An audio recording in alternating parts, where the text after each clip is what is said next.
पंचायती राज में आरक्षण लागू करने का काम समाजवादियों का नेताजी का फैसला था। उसका परिणाम ये हुआ कि बड़ी संख्या में महिलाएं प्रधान और पंचायती राज के अलग अलग स्तर पर चुनाव जीत करके आई। सदस्य भी बड़े पैमाने पे बनी, जिला पंचायत अध्यक्ष भी बड़े पैमाने पे बनी। अगर किसी ने पॉलिटिकल सशक्तिकरण और उनको आगे बढ़ाने का काम किया तो समाजवादी लोगों ने आरक्षण देकर के बढ़ाने का काम किया। और हमें उम्मीद है कि जब 27 में सरकार समाजवादियों की बन जाएगी और जब महिला आरक्षण लागू होगा तो बड़े पैमाने पर संगठन की महिलाओं को भी चुनाव लड़ने का मौका मिलेगा। आने वाले समय में महिलाओं की सुरक्षा के लिए हम लोग 1090 और सशक्त कर करके और मजबूत बनाने का काम करेंगे। स्त्री सम्मान समृद्धि योजना लागू कर करके अपने स्त्रियां, महिलाएं और संगठन से जोड़ करके तमाम उत्तर प्रदेश की गरीब महिलाओं की मदद करने का काम समाजवादी सरकार में होगा। जो योजना कभी समाजवादी पेंशन की शुरू हुई थी, उसी योजना को दूसरे स्टेट में बीजेपी ने लागू करके या अन्य दलों ने लागू कर करके सरकार बना ली। अब उन योजनाओं में कटौती हो रही है। भारतीय जनता पार्टी से महिलाओं ने दूरियां भी करनी। जो समाजवादी सरकार में अच्छी योजनाएं चल रही थी, उन योजनाओं को तोड़ मरोड़ के अपने पॉलिटिकल लाभ के लिए दूसरे तरह से योजनाएं चला रहे हैं। इसलिए आज महिला संगठन में हम सब मिलकर के फैसला लेते हैं कि आने वाले समय में समाजवादी सरकार बनेगी।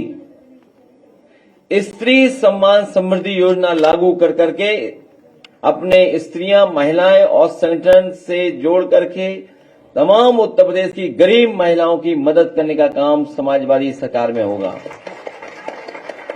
जो योजना कभी समाजवादी पेंशन की शुरू हुई थी, उसी योजना को दूसरे स्टेट में बीजेपी ने लागू करके या अन्य दलों ने लागू कर करके सरकार बना ली। अब उन योजनाओं में कटौती हो रही है।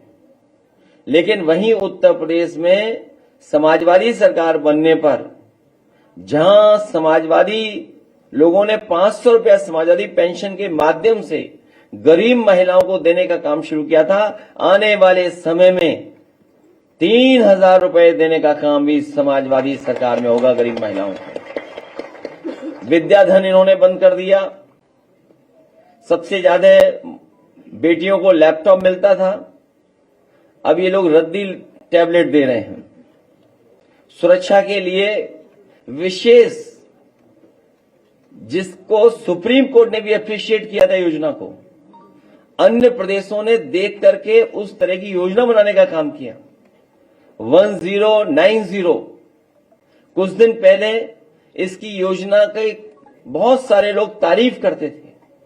उस योजनाओं को खत्म करने के लिए बजट और तमाम असुविधाएं पैदा की, जिसके कारण 1090 उतनी इफेक्टिव नहीं बची जितनी इफेक्टिव थी।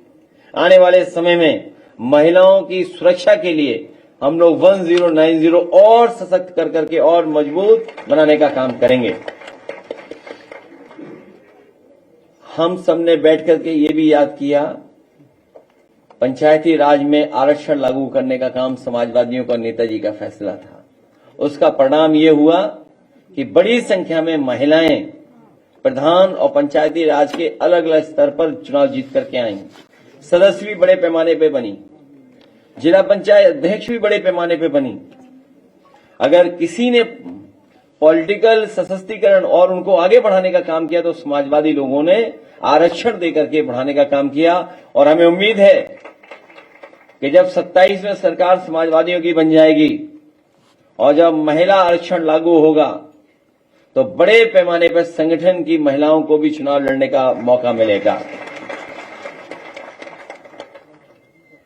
रजिस्ट्रेशन हुआ करता था, जमीन की रजिस्ट्री हुआ करती थी। उस समय रजिस्ट्री की फीस को कम करने का काम समाजवादी सरकार में हुआ था। ऐसी तमाम सुविधाएं, योजनाओं चलाने का काम किया था।